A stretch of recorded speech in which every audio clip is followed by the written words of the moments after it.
आइए आज सुनते हैं इस धारावाहिक नूपुर के स्वर की 7वीं कड़ी। कन्नगी कोवलन के लौटने में इतना अधिक विलंब होता देख बहुत व्याकुल हो जाती है और रोने लगती है। उसका रोना सुनकर उसकी आतिथेय माधुरी उसे कहती है कि वो हाट जाकर उसके पति के बारे में पता करके आएगी। माधुरी हाट जाती है तो उसे कोवलन के साथ घटी दुर्भाग्यपूर्ण घटना का पता चलता है। ये सब जानकर वो सन्नाटे में आ जाती है। वापस लौटकर वो अपनी बेटी से कहती है कि उसमें कन्नगी को ये समाचार देने का साहस ही नहीं है। कन्नगी मां बेटी का ये वार्तालाप सुन लेती है और बेसुध हो जाती है। चेतना लौटने पर वो पति के साथ सती होना चाहती है, किंतु कोवलन की आत्मा उसे ऐसा करने से रोक देती है। उधर मदुरै की महारानी एक बहुत भयानक स्वप्न देखकर भयभीत हो जाती है और अपनी सखी को इस बारे में बताती है। अब आगे। नूपुर की झंकार गूंजे, नूपुर की झंकार, कन्नगी और कोवलन की कथा का ये सार, माधुरी के मन की व्यथा है अपार, सती कन्नगी का अनूठा ये श्रृंगार, सदियों से सुनता आया सारा संसार। नूपुर की झंकार गूंजे, नूपुर की झंकार।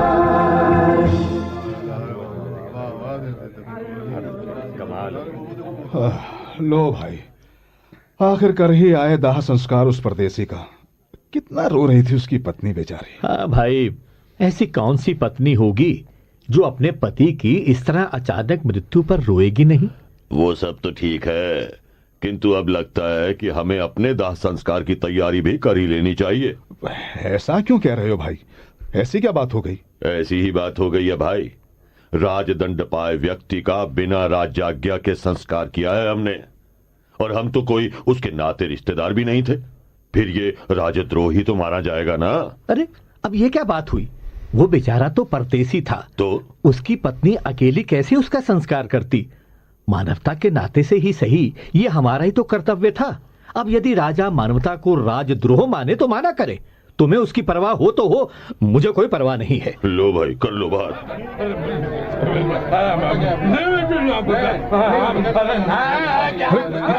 ये कैसा शोर है?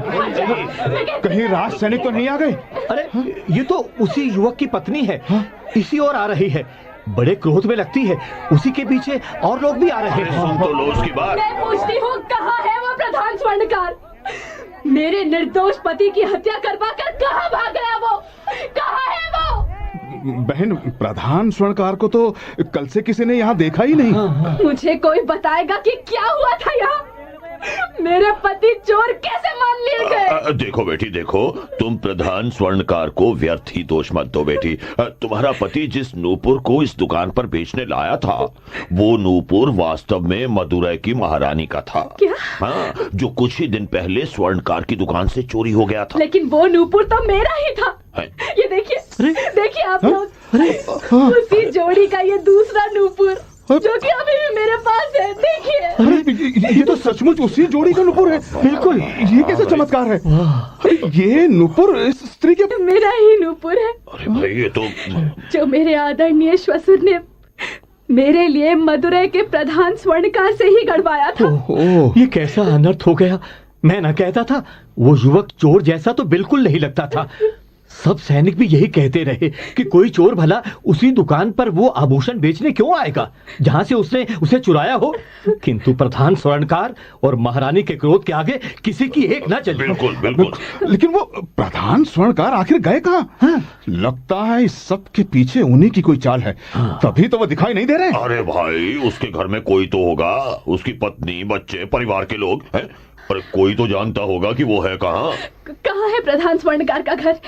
आप कृपया मुझे वहाँ ले चलिए। हाँ। मैं पूछूंगी उसकी पत्नी से, वो अवश्य ही सत्य जानती होगी। मुझे वहाँ ले चलिए। देखो, घर तो यही है सामने। अच्छा आओ देखते हैं भीतर कौन है। चलो चलो आओ।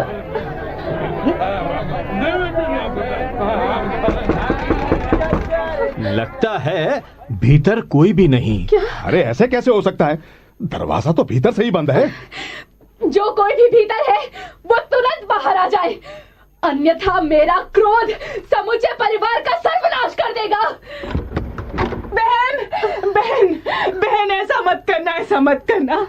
मेरी आत्मा पर तो वैसे ही इतना बोझ है, मैं पहले ही ग्लानि से मरी जा रही हूँ। सती का श्राप तो हमारे वंश का ही विनाश कर देगा। तुम हमें क्षमा कर दो, क्षमा कर दो हमें। तुम्हें क्षमा न करने से मेरे पति तो लौट कर नहीं आने वाले ना। मेरा जीवन तो नष्ट हो ही चुका है, किंतु मैं ये जानना चाहती हूँ कि तुम्हारे पति ने ऐसा क्यों किया। मेरे निर्दोष पति ने आखिर उनका ऐसा क्या बिगाड़ा था कि वो उनकी जान के ग्राहक बन गए। बहन, मेरे पति से अपराध हुआ है, घोर अपराध। मैंने उन्हें रोकने की, समझाने की बहुत चेष्टा की, किंतु उनकी बुद्धि पर तो कुटिलता का पर्दा पड़ गया था। ये क्या पहेली है? यदि तुम सत्य जानती हो तो उसे स्पष्ट शब्दों में कहो, नहीं तो ईश्वर की सौगंध, हम इस दुकान में आग लगा देंगे, आग लगा देंगे। नहीं नहीं नहीं, मैं बता तो रही हूँ ना। सुनो भाई, सुनो। मैं बता रही हूँ सारी बात। वास्तव में मेरे पति ने महारानी के लिए बहुमूल्य नूपुर का जोड़ा बनाया था। ठीक वैसा ही जोड़ा पुहार के एक सेठ ने अपनी पुत्रवधू के लिए भी बनवाया था। इसी बीच महारानी के एक नूपुर का एक रत्न निकल गया और उन्होंने उसे ठीक करवाने मेरे पति के पास भेज दिया। तो अब लालच में आकर मेरे पति ने उस नूपुर को पिघला दिया और महल में सूचना भेज दी कि नूपुर चोरी हो गया। इतना दुस्साहस, आगे कहो। मेरे पति ने सोचा था कि चोरी की बात कह देने से बात टल जाएगी, किंतु महारानी को वो आभूषण अत्यंत प्रिय था, अतः उन्होंने चोर को खोजकर उसे कड़ा दंड देने की ठान ली। ओह, और उसी बीच वो बेचारा मुसीबत का भारा परदेसी अपनी पत्नी का नूपुर बेचने यहीं आ पहुंचा और मौका देखकर प्रधान स्वर्णकार ने चोरी का आरोप उसी पर लगाकर उसकी हत्या करवा दी। है ना यही बात? यही बात है। और मेरे निर्दोष पति स्वयं अपने ही आभूषण की चोरी के आरोप में अपने प्राणों से हाथ धो बैठे। किसी ने उनसे कुछ पूछा तक नहीं, उनकी बात को सुना तक नहीं। बहन, मैं मानती हूँ मेरे पति से अक्षम्य अपराध हुआ है, किंतु तुम विश्वास मानो कि मैंने उन्हें ऐसा करने से रोका और तुम्हारे पति के प्राण बचाने का प्रयास किया था।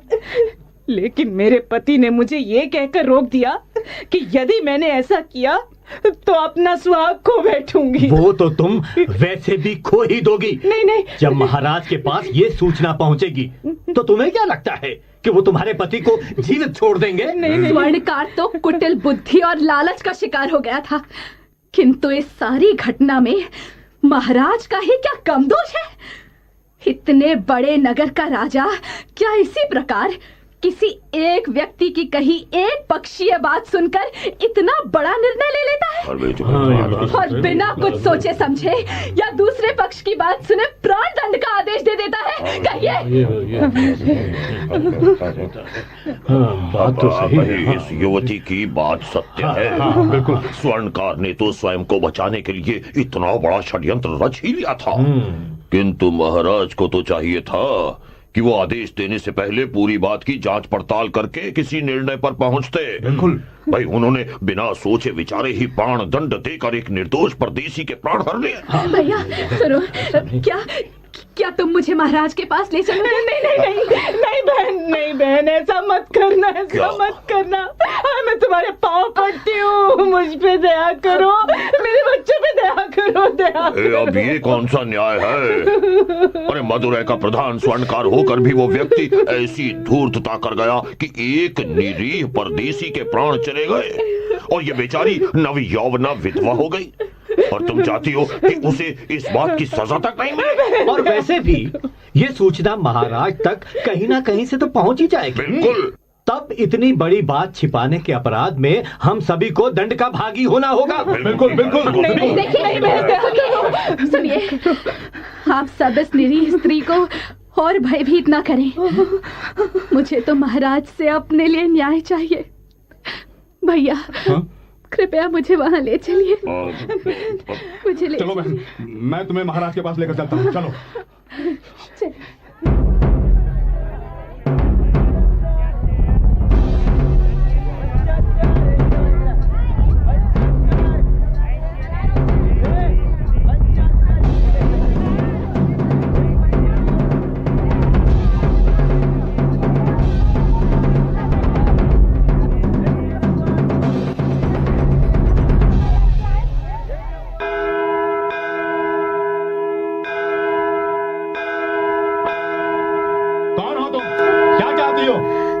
तुम कौन हो जो मुझसे ये प्रश्न कर रहे हो? मैं महाराज का सेवक हूँ। हो, तो क्या तुम इतना भी नहीं जानते कि ये घंटा क्यों लगाया गया है और क्यों बजाया जाता है इसे? तुम मेरा अपमान कर रही हो स्त्री। मैं जानता हूँ कि ये घंटा प्रजा के लिए लगाया गया है और इसे कोई भी व्यक्ति किसी भी समय बजाकर महाराज से न्याय मांग सकता है, किंतु उससे पहले मेरा यह कर्तव्य है कि मैं उस व्यक्ति के बारे में सब जानकारी लेकर महाराज को बताऊं, ताकि ये तय किया जा सके कि वो व्यक्ति वास्तव में महाराज के न्याय का अधिकारी है भी या नहीं। बस दरबान बस। यदि मैं महाराज के न्याय की अधिकारी नहीं तो फिर ये भी जान लो कि इस जगत में कोई भी किसी के भी न्याय का अधिकारी नहीं। जाओ और जाकर कहो अपने महाराज से कि पति के वियोग में शोकग्रस्त एक स्त्री अपना एक नूपुर हाथ में लिए द्वार पर खड़ी अपने लिए न्याय की मांग कर रही है। शीघ्र जाओ दरबान, वरना इस सती के श्राप से तुम भी बच नहीं पाओगे। अब खड़े खड़े हमारा मुंह क्या देख रहे हो? जाओ जल्दी और महाराज को सूचना दो। जाता हूं, अभी जाता हूं।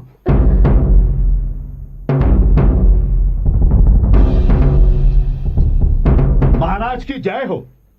कौन आया है दरबान? किसने इस समय हमसे न्याय की इच्छा की है? महाराज, बाहर एक स्त्री घंटे पर प्रहार कर रही है, उसके साथ एक व्यक्ति भी है। तुमने उस स्त्री से पूछा नहीं कि वो कौन है और क्या चाहती है? पूछा महाराज, वो बहुत आवेश में है, कुछ भी बताने से मना करती है। क्या? उसने बस यही कहा कि महाराज से कहो पति के वियोग में शोकग्रस्त एक स्त्री अपना एक नुपुर हाथ में लिए द्वार पर खड़ी न्याय की मांग कर रही है। नूपुर हाथ में लिए खड़ी है? दरबान महाराज, तुम उस स्त्री को तुरंत मेरे समक्ष उपस्थित करो, मैं शेष सब उसी से पूछ लूंगा। जो आज्ञा महाराज।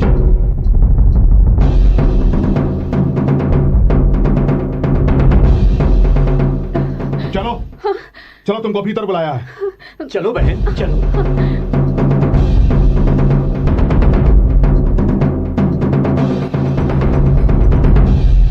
महाराज की जय हो। महाराज, ये परदेसी स्त्री आपसे न्याय चाहती है। कहो बेटी, तुम कौन हो? क्या नाम है तुम्हारा और कहां से आई हो? महाराज, मैं पुहार नगर के सुविख्यात व्यापारी मां नायकन की इकलौती पुत्री और सुप्रतिष्ठित व्यापारी मां सात्तवान की इकलौती पुत्रवधू कन्नगी हूं। अच्छा अच्छा, उन्हें तो मैं व्यक्तिगत रूप से जानता हूं। व्यापार के सिलसिले में उनका मदुरै आना जाना बना रहता है और कभी कभी राजमहल में भी आना होता है। तुम उनकी पुत्री हो तो मेरी भी पुत्री समान हुई। कहो बेटी, तुम्हें क्या कष्ट है? महाराज, आपकी ये पुत्री समान स्त्री आज विधवा रूप में आपके सामने खड़ी है। क्या? मुझे आपसे अपने लिए न्याय चाहिए महाराज। विधवा के रूप में? ओह, कितने दुख की बात है। तुम्हारे पति का स्वर्गवास कब और कैसे हुआ बेटी? महाराज, आपने मेरे निर्दोष पति को प्राण दंड दिया है। आपके सैनिकों ने मेरे पति की हत्या की है महाराज। तुम्हारे पति को मैंने प्राण दंड दिया? लेकिन क्यों? इस नूपुर की चोरी के आरोप में। ये नूपुर तो महारानी का है। ये तुम्हें कहां से मिला? ये नूपुर महारानी का नहीं है महाराज, ये मेरा नूपुर है, मेरा। तुम्हारा? मेरे आदरणीय श्वसुर ने मेरे लिए ये नूपुर विशेष रूप से मदुरै के प्रधान स्वर्णकार से गढ़वाया था, बिल्कुल महारानी के नूपुर जैसा। तो क्या तुम्हारे ही पति को प्रधान स्वर्णकार ने चोर कहकर पकड़वाया था और उसके पास तुम्हारा नूपुर था। जी महाराज, मेरे पति तो वहां पर उस नूपुर को बेचने गए थे। किंतु पुत्री कन्नकी, तुम्हारे पति को ऐसी क्या विवशता आ पड़ी थी कि वो तुम्हारा नूपुर बेचने निकल पड़ा? महाराज, मेरे पति अपने दम पर कुछ करके दिखाना चाहते थे। हम लोग घर से व्यापार के लिए चले थे। धनाभाव के कारण समस्या आई तो मैंने अपने पति को अपना एक नूपुर बेचने के लिए दे दिया। नूपुर बेचने के लिए? बस ये सोचकर कि इस नूपुर को गढ़ने वाला ही इसका सही मूल्य दे पाएगा, मेरे पति प्रधान स्वर्णकार के पास गए थे। ओह, कैसी विचित्र बात है। किंतु बेटी, यदि वो नूपुर तुम्हारा था तो स्वर्णकार ने इतने विश्वास से कैसे कह दिया कि तुम्हारा पति ही महारानी के नूपुर का चोर है? महाराज, क्या आपको लगता है कि कोई भी चोर इतना मूर्ख होगा कि जिस दुकान से उसने आभूषण चुराया हो वही बेचने चला जाएगा?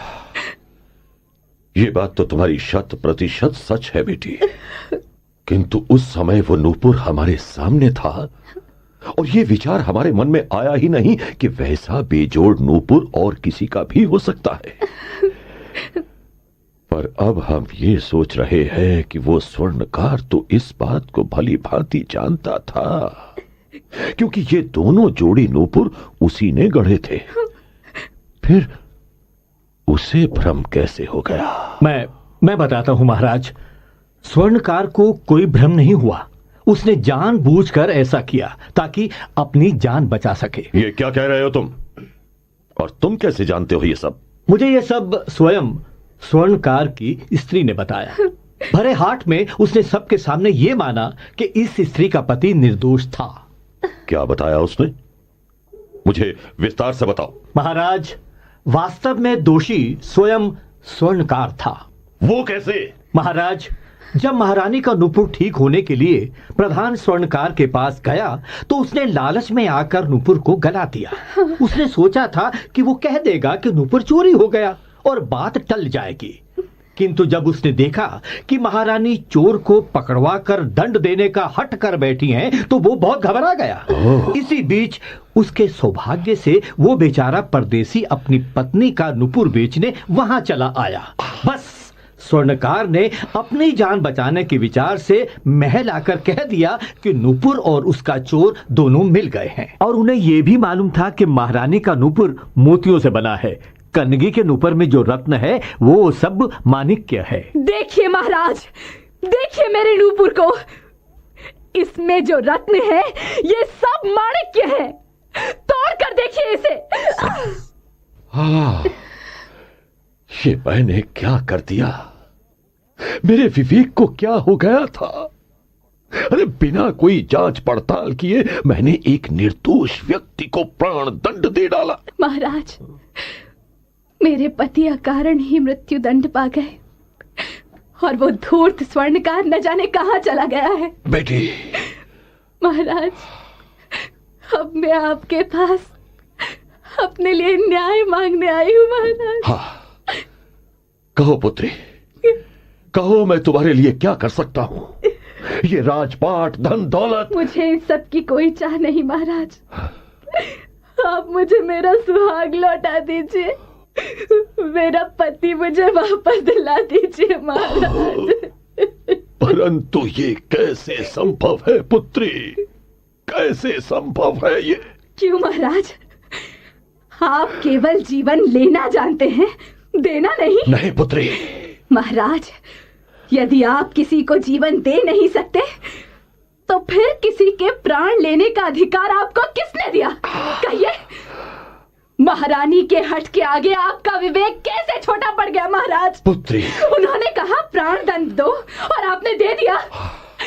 ये भी नहीं सोचा कि पता तो लगा ले, कदाचित वो व्यक्ति चोर हो ही नहीं।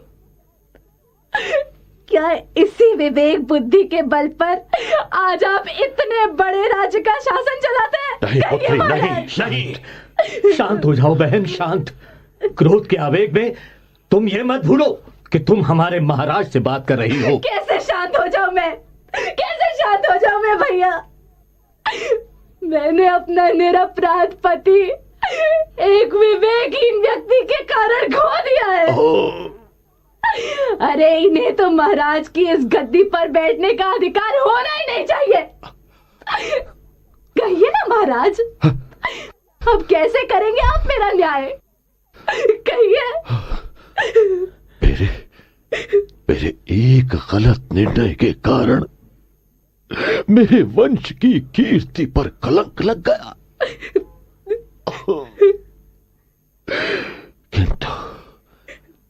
किंतु तुम्हारा न्याय मैं अवश्य करूंगा पुत्री, अवश्य करूंगा। जिस महारानी के हट के कारण तुमने अपना सुहाग खोया, उस महारानी को इसी घड़ी विधवा होना होगा, विधवा होना होगा। इन प्राणों को अब इस कलंकित शरीर में बंदी बनाकर रखना मेरे लिए संभव नहीं है, संभव नहीं है।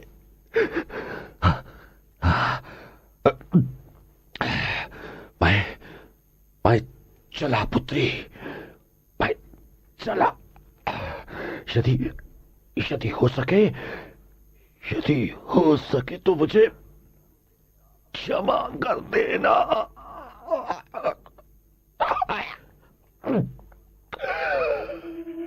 महाराज, महाराज, दरबान, अरे कोई है? महाराज, क्या हुआ? तुरंत वैद्यनाथ को बुलाओ। क्या हुआ? महाराज को संभालिए।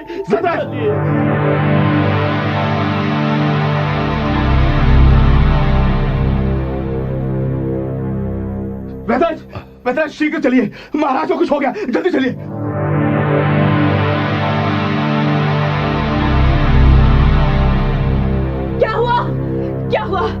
क्या हुआ महाराज को?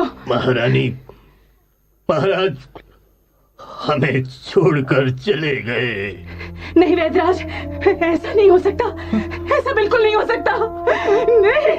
नहीं महाराज, ऐसा कैसे हो सकता है? आप मुझे छोड़कर नहीं जा सकते, नहीं जा सकते।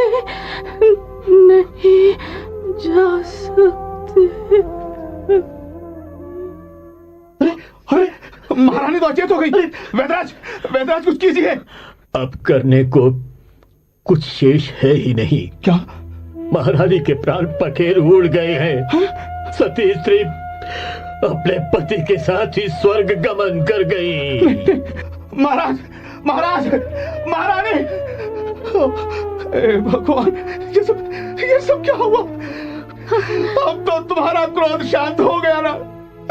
तुमने हमारे महाराज और महारानी दोनों के प्राण हर लिए। मैंने कुछ नहीं किया, ये उनके पाप का प्रायश्चित है। मेरे निर्दोष निरपराध पति की हत्या का दंड मिला है उन्हें, और ये दंड उन्हें मैंने नहीं, ईश्वर ने दिया है, प्रकृति ने दिया है। बस बात हुआ। इससे पहले कि नगर में ये समाचार फैले और मदुरई की प्रजा तुम पर टूट पड़े, तुम निकलो यहां से, निकलो यहां से। लुटी तो मैं हूं और तुम मुझ पर ही क्रोधित हो रहे हो। अभी तो कुछ भी नहीं हुआ दरबान, अभी तो बहुत कुछ होना शेष है। इस सती के हृदय में जलती क्रोध की ज्वाला में तुम्हारा ये समूचा मदुरई नगर भस्म ना हो गया तो कहना। बस थोड़ी देर और प्रतीक्षा करो दरबान, थोड़ी देर।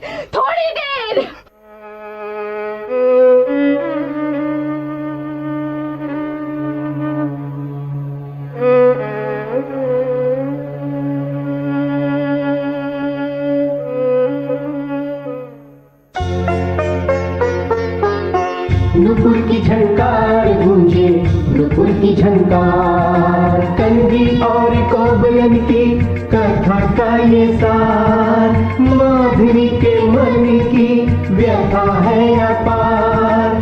सती कन्हजी का अनूठा ये श्रृंगार सदियों से सुनता आया सारा संसार।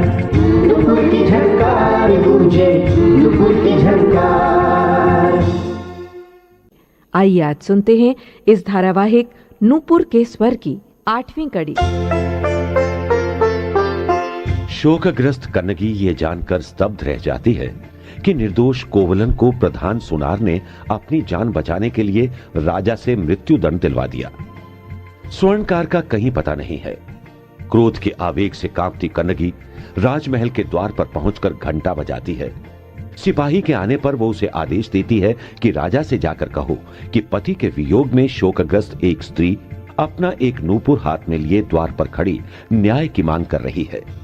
सिपाही कन्नगी का रौद्र रूप देखकर तुरंत राजा के पास जाकर सारी बात कहता है। राजा उसे भीतर बुलवाता है। राजा के समक्ष पहुंचकर कन्नगी अपने लिए न्याय की मांग करती है। राजा के पूछने पर कि वो कौन है और कहां से आई है, कन्नगी उसे अपना परिचय देती है और अपना नूपुर प्रमाण स्वरूप उसके सामने लाकर रख देती है। राजा ये सब जानकर हतप्रभ रह जाता है। उसके शोक की सीमा नहीं है। इतना बड़ा कलंक वो सह नहीं पाता और प्राण त्याग देता है। उसके प्राण त्यागते ही उसकी पतिव्रता रानी का भी देहांत हो जाता है। पर कन्नगी का क्रोध इतने पर भी शांत नहीं होता और उस सती स्त्री का आदेश पाकर अग्निदेव समूचे मदुरै नगर को जला डालते हैं। अब आगे। नुपुर की झंकार गूंजे, नुपुर की झंकार। कन्हगी और कोवलन की कथा का ये सार माधुरी के मन की व्यथा है अपार। सती कन्हगी का अनूठा ये श्रृंगार सदियों से सुनता आया सारा संसार। नुपुर की झंकार गूंजे, नुपुर की झंकार।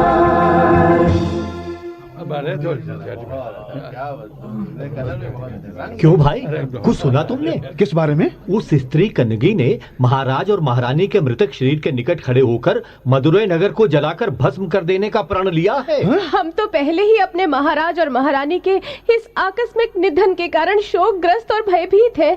अब हम पर ये और अत्याचार क्यों? उस बेचारी स्त्री के साथ जो हुआ वो भी तो ठीक नहीं था।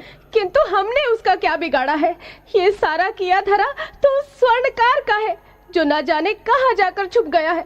उसके किए की सजा हम क्यों भुगते? वो सती स्त्री अपने पति के वियोग के दुख से व्याकुल होकर अपना मानसिक संतुलन खो बैठी है। शायद उसका क्रोध तो किसी प्रकार भी शांत नहीं हो रहा है। अब क्या करें? क्या उसके क्रोध से बचने का कोई उपाय नहीं है? अरे कुछ तो सोचो भाई, इससे पहले कि उसके क्रोध की ज्वाला हम सबको भस्म कर दे। हम उस पर पहरा बैठा देते हैं। कैसी नादानों जैसी बातें करती हो। अरे क्या वो कोई अपराधी स्त्री है जो उसे बंदी बनाओगे? वो सती नारी है। यदि वो नगर भस्म करने की ठान लेगी तो स्वयं अग्निदेव उसके आदेश का पालन करेंगे और तब हमारी रक्षा कोई नहीं कर पाएगा। तो अब हम क्या करें? मुझे तो बहुत डर लग रहा है। मेरा परिवार, मेरे छोटे छोटे बच्चे, क्या होगा उन सब का? यही चिंता तो हम सबको खाए जा रही है। वो स्त्री है कहाँ इस समय? सुना है महाराज और महारानी के अंतिम संस्कार के बाद वो वहीं नदी तट पर रह गई है, नगर लौटी ही नहीं। ओ सर्वनाश! क्यों? क्या हुआ? क्या हुआ? हुआ नहीं, होने वाला है। अवश्य ही वो वहां बैठकर अग्निदेव का आह्वान कर रही होगी। अब किसी भी क्षण इस नगर को आग की लपटें घेर लेंगी। अब हम क्या करें? इस क्या समय करें हम? एक ऐसा ही स्थान है जहां हमारी रक्षा का उपाय संभव है। कहाँ? शीघ्र कहो भाई। नगर की रक्षक देवी के मंदिर में। हाँ, तुम ठीक कहते हो। चलो हम वहीं चलते हैं और चलकर देवी से रक्षा के लिए प्रार्थना करते हैं। चलो, चलो, शीघ्र चलो, चलो, चलो।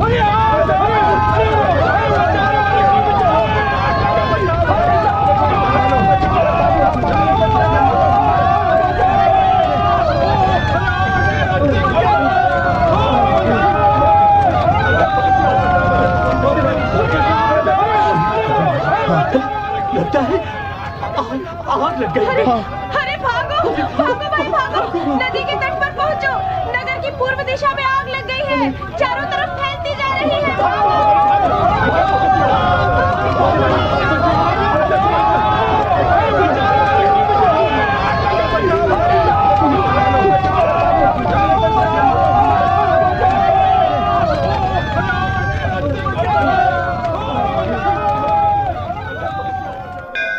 पहुंच गए नगर की रक्षक देवी के मंदिर में। हम मिलकर स्तुति करें और देवी का आह्वान करें। चलो।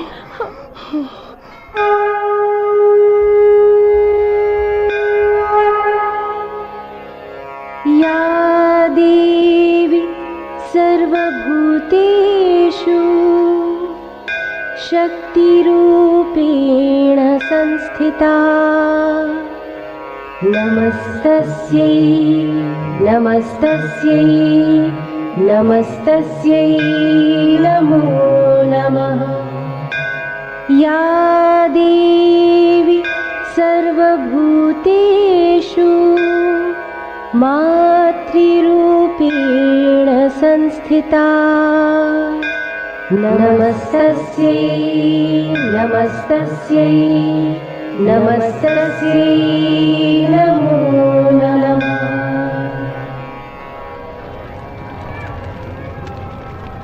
हे माँ, हम तेरी संतानें तेरा आह्वान करती हैं। इस संकट की घड़ी में हमें सहारा दे, हमारी रक्षा कर। इस घड़ी में यदि तू ही हमारी पुकार नहीं सुनेगी तो कौन सुनेगा माँ? हमारी रक्षा करो माँ, हमारी रक्षा करो माँ, हमारी रक्षा करो, हमारी रक्षा करो, हमारी रक्षा करो, हमारी रक्षा करो, रक्षा करो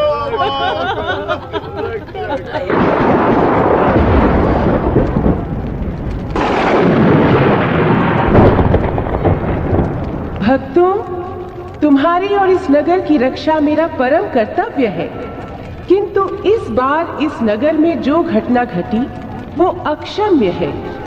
सती स्त्री के क्रोध से स्वयं को बचा पाना ऋषि मुनियों के लिए भी संभव नहीं हो पाता। ये उसी स्त्री का कोप है जो आग बनकर तुम सब पर बरस रहा है। उसके क्रोध से भागने के लिए तुम्हें ये धरती भी छोटी पड़ जाएगी। अब हम क्या करें माँ? हम तो आपकी ही शरण में आए हैं। आपको हमारी रक्षा करनी होगी माँ, हमारी रक्षा करनी होगी माँ। मैं बादलों से जल बरसाकर अग्नि को शांत करती हूँ और उस सती को मनाने का प्रयास करती हूँ। तुम सब यहीं रहकर प्रतीक्षा करो। जो आज्ञा माँ, जो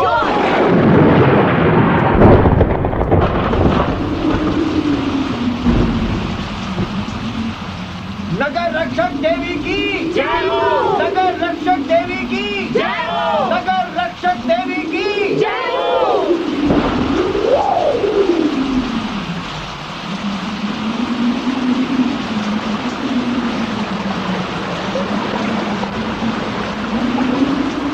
हाँ, ये क्या? मैंने तो अग्निदेव को इस समूचे नगर को जला डालने की आज्ञा दी थी।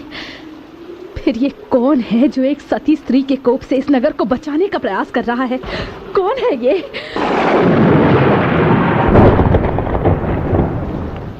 पुत्री कन्नगी, आप कौन है? आप तो कोई स्वर्ग से उतरी देवी लगती हैं। कृपया अपना परिचय दें माँ। पुत्री, मैं इस नगर की रक्षक देवी हूँ। ओह, मुझे तो पहले ही समझ जाना चाहिए था कि इस नगर को जलाने वाली अग्नि पर जल बरसाने वाला कौन हो सकता है। माँ, क्या आप नहीं जानती कि आपके नगरवासियों ने आपकी इस निरीह पुत्री पर कितना बड़ा अत्याचार किया है? मैं जानती हूँ पुत्री, मुझसे कोई भी बात भला कैसे छुपी रह सकती है। और फिर भी माँ, फिर भी आप मेरा साथ न देकर इन नगरवासियों का साथ दे रही है। ऐसा क्यों कर रही है आप माँ? ऐसा क्यों कर रही है? शांत पुत्री, शांत।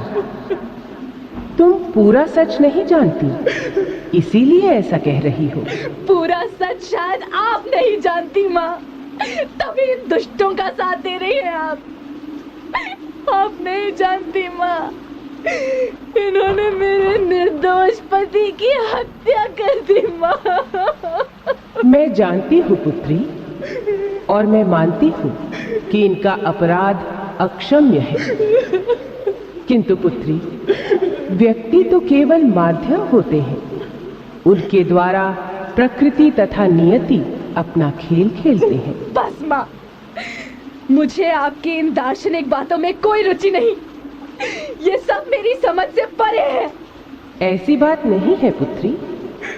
मैं तुम्हें और तुम्हारे संस्कारों को भली भांति जानती हूँ, और मैं ये भी जानती हूँ कि तुम मेरी बात को समझ भी रही हो, किंतु शोक और क्रोध के वशीभूत होकर इस प्रकार की प्रतिक्रिया व्यक्त कर रही हो।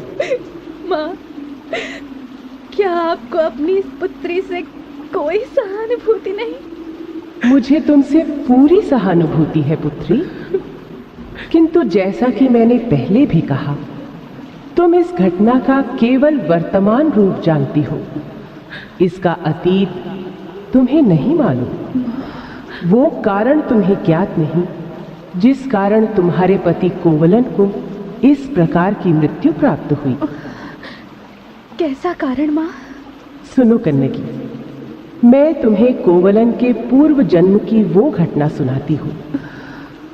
कोवलन से अपने पूर्व जन्म में ऐसा ही अपराध हुआ था। अपराध? उस समय न्यायदंड कोवलन के हाथ में था और उसने उस न्यायदंड का अनुचित प्रयोग किया था। एक व्यापारी को गुप्तचर होने के मात्र संदेह के आधार पर कोवलन ने उसे प्राणदंड दे दिया था। ये आप क्या कह रही हैं देवी? यही सत्य है पुत्री कन्नगी। यदि तुम्हें मेरी बात का विश्वास नहीं तो मैं तुम्हें अतीत के उस पल में ले जाकर उस घटना का साक्षात्कार करवा सकती हूँ। नहीं नहीं देवी, मुझे आपकी बात पर पूरा विश्वास है।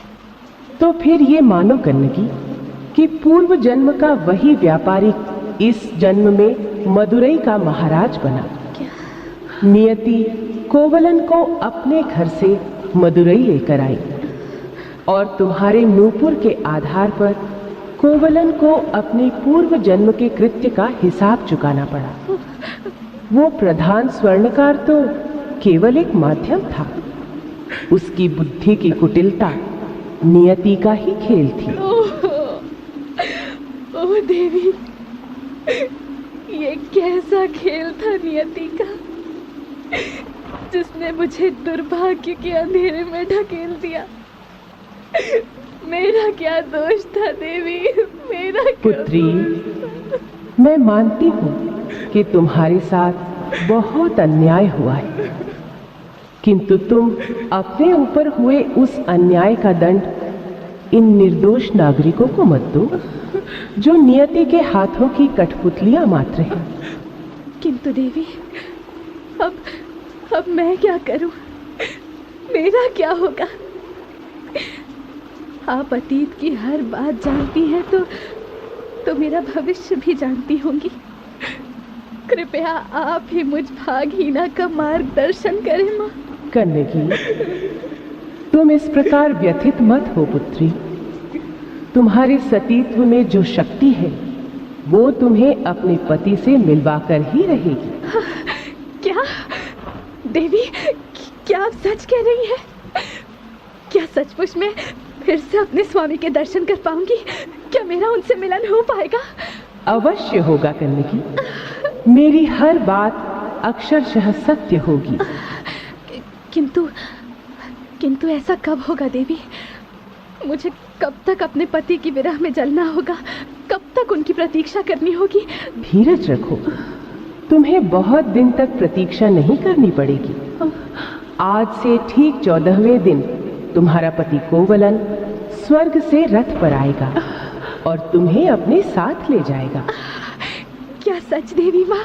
हाँ पुत्री, तुम पूर्व दिशा से अपने पति के साथ इस मदुरई नगर में आई थी ना? हाँ माँ।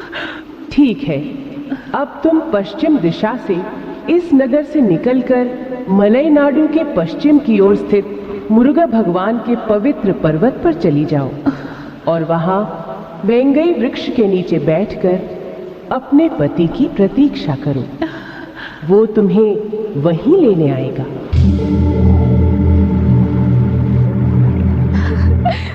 मैं कृतार्थ हुई माँ। आपको शत शत नमन माँ, आपको शत शत नमन।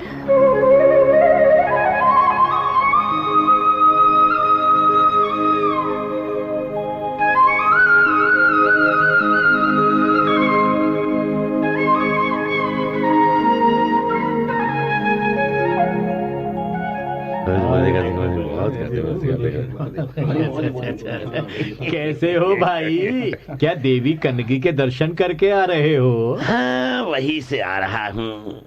अब 14 दिवस तक देवी कनगी के दर्शनों का लाभ तो उठाना ही है भाई। नगर की रक्षक देवी का आदेश भी तो यही है। उन्हीं की कृपा से हम सब आज जीवित हैं और जीवन का सुख भोग रहे हैं, अन्यथा हम सब जलकर राख हो गए होते। तो क्या 14 दिन के उपरांत देवी कन्नगी सचमुच अपने पति के साथ स्वर्ग चली जाएंगी? हाँ, यही तो बताया था हमारी नगर रक्षक देवी ने हमें, और इसीलिए हमें पूरा प्रयास करना है कि इस बीच देवी कन्नगी की यथासंभव देखभाल करें और उनके दर्शन का भरपूर लाभ उठाएं। और अब तो केवल 10 दिन शेष हैं भैया। लगता है समूचा मदुरै नगर प्रतिदिन कनगी देवी के दर्शन के लिए जाता है। हाँ, सबने पहर बांट रखे हैं। हर पहर में कनगी देवी की देखभाल के लिए नगर के लोग वहां तैनात रहते हैं। अच्छा? हाँ, उस स्वर्णकार की पत्नी ने तो 8 पहर कनगी देवी की सेवा में उपस्थित रहने का व्रत ले लिया है। अरे वाह! संभवतः इसी प्रकार वो अपने पति के प्रायश्चित का प्रयास कर रही है। हाँ भाई, यदि उसके पति का अपराध क्षमा पा गया, ये तो वास्तव में चमत्कार ही होगा। उसका अपराध तो क्षमा होने योग्य ही नहीं था। कोवलन कनगी की आतिथेय माधुरी बता रही थी कि ये दोनों साथ बैठे ऐसे लगते थे जैसे हंसों का कोई जोड़ा हो। साक्षात कामदेव और रति का स्वरूप लगती थी इनकी युगल जोड़ी। न जाने किसकी नजर लग गई। अरे क्या तुमने देखा नहीं? निर्जल निराहार रहने के बाद भी देवी कनगी के रूप का तेज दिन पर दिन बढ़ता ही चला जा रहा है। कितना प्रखर और अलौकिक तेज है उसके मुखमंडल पर। सत्य कहते हो भाई, वास्तव में ये उनके सतीत्व का ही तेज है। अरे हर स्त्री में इतना तपोबल नहीं होता। ये तो पूर्व जन्मों के संस्कार होते हैं जो संचित होकर व्यक्ति का ऐसा स्वरूप बनाते हैं। हाँ बिल्कुल। सुना है पुहार नगर के सर्वाधिक धनी व्यापारियों की इकलौती संतानें हैं ये दोनों। सत्य कहा तुमने। हाँ, अरे भाग्य का खेल तो देखो। इतनी संपन्नता होने पर भी नियति के हाथों विवश होकर अपने घर परिवार से इतनी दूर इस मदुरै नगर में आकर बेचारे कोवलन को अपनी पत्नी का नूपुर बेचने के लिए विवश होना पड़ा। ये सब पूर्व जन्मों के लेन देन होते हैं भैया। बिल्कुल बिल्कुल। भाग्य का लिखा कौन मिटा सकता है? भाग्य में जो बदा होता है वो तो होकर ही रहता है। नियति व्यक्ति को वहां चलाकर ले जाती है जहां होनी उसकी प्रतीक्षा में होती है। भैया, सुना है नगर रक्षक देवी ने देवी कन्नगी को कोवलन के पूर्व जन्म की कथा सुनाई थी। हाँ, अरे तभी जाकर उस सती का क्रोध शांत हुआ। कौन सी कथा था भाई? भाई, पूर्व जन्म में कोवलन के हाथों एक निर्दोष व्यक्ति की हत्या का अपराध हो गया था। उसी का दंड उसे इस जन्म में मिला। अच्छा। हाँ, ये जानकर ही तो सती कन्नगी का कोप शांत हुआ। अरे अन्यथा हम सब इस मदुरै नगर में जलकर भस्म हो जाते। सती नारी का तेज क्या तुम जानते नहीं हो? सती मैया की जय। नगर रक्षक देवी की जय। सती मैया की जय। नगर रक्षक देवी की जय। चलूं भाई? नहीं, तुम दोनों तो देवी कन्नगी के दर्शन कर आए। अब कन्नगी देवी यहां से निकलकर मलय नाडु के पश्चिम की तरफ जा रही हैं। अब मैं भी वहीं जाता हूं। साक्षात देवी के दर्शनों का लाभ सब समय नहीं मिला करता। चाहे तो आप लोग भी मेरे साथ चले। शांतम पापम शांतम पापम शांतम पापम।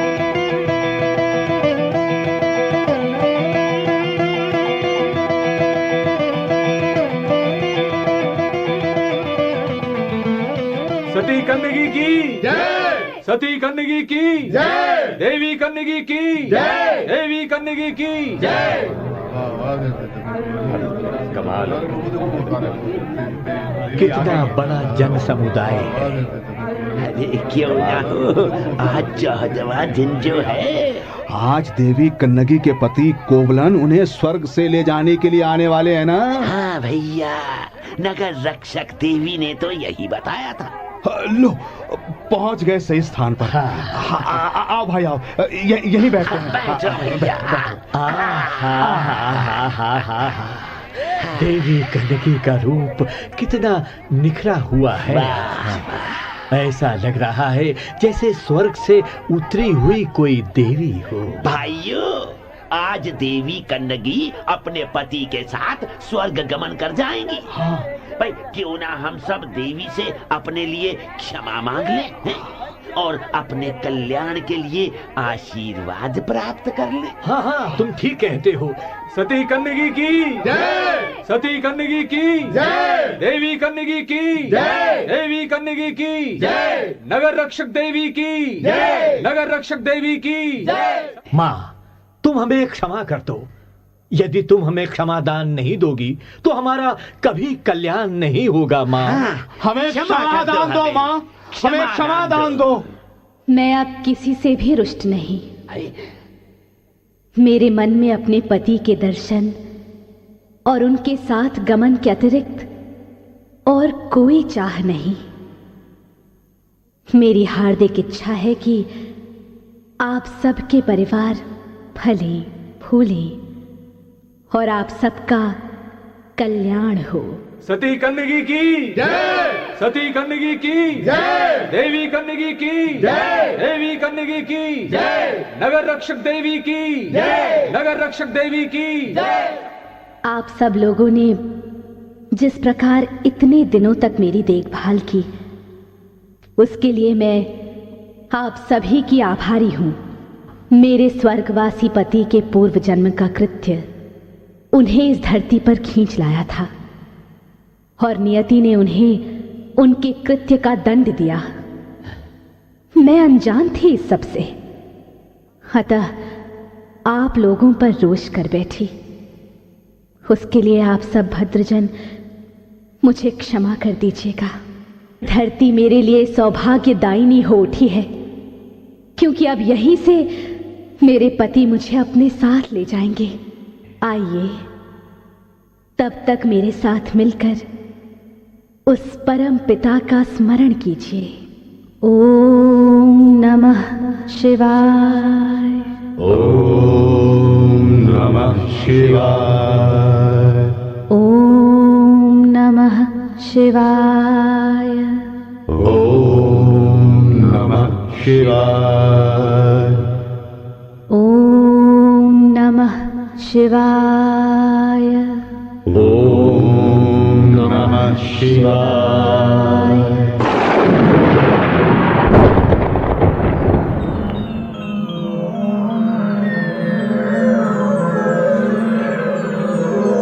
वो देखो, बादलों को चीरता वो रथ धरती की ओर चला आ रहा है। अरे कितना अलौकिक दृश्य है ये। कितना सुदर्शन व्यक्ति बैठा है उस रथ पर। अरे देखो तो। अरे वही तो कोवलन है, देवी कन्नगी का पति वही तो है। हाँ हाँ हाँ हाँ, कितना तेज है उसके चेहरे पर और कैसी प्रसन्न मुद्रा। मेरे स्वामी आ गए, मेरे स्वामी आ गए। देखो, मेरे स्वामी आ गए। स्वामी, कन्नगी, स्वामी, आप आ गए स्वामी। देखो, मेरे स्वामी आ गए। ओ स्वामी, स्वामी। आओ प्रिय कन्नगी, मेरे साथ इस रथ पर आरूढ़ हो जाओ। स्वामी, मैं धन्य हो गई स्वामी। मेरा जीवन सफल हो गया स्वामी। कन्नगी, तुम जैसी सती स्त्री पत्नी रूप में पाकर मैं भी धन्य हो गया। तुम स्त्री के रूप में साक्षात देवी हो। जो धरतीवासी इस बात को समझेंगे वो अवश्य ही तुम्हारी पूजा कर धन्य होंगे और उनका कल्याण होगा। चलो कन्नगी, अब हमारे कष्ट के दिनों का अंत हो गया। चलो। चलिए स्वामी।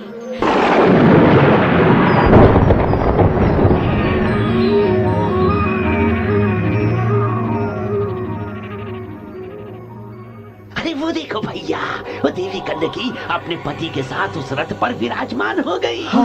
कैसी साक्षात कामदेव और रति जैसी जुगल जोड़ी है इनकी। अरे वो देखो, वो रथ तो धरती से ऊंचा उठ रहा है और अब वो रथ उड़ चला। अरे देखो देखो देखो, कितनी तीव्र गति है उस रथ की। देखते ही देखते वो रथ बादलों को चीरता हुआ आंखों से ओझल हो गया।